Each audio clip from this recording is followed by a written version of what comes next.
இன்றைக்கு விடியா திமுக அரசு இதை எதுவுமே கண்டுகொள்ளாத காரணத்தினால் ஏழை மக்கள் அதிகமாக இந்த புற்றுநோயால் பாதிக்கிறாங்க.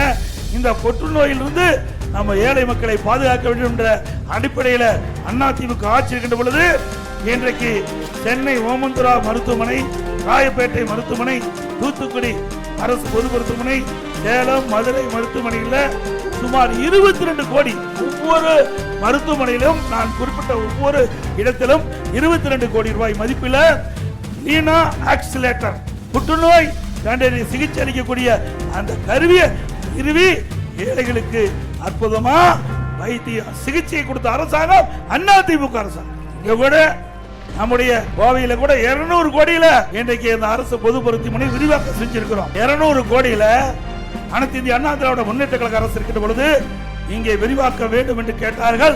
அரசு பொது மருத்துவமனைக்கு விரிவாக்கம் செய்வதற்கு 200 கோடி கொடுத்தது அதிமுக அரசாங்கம்.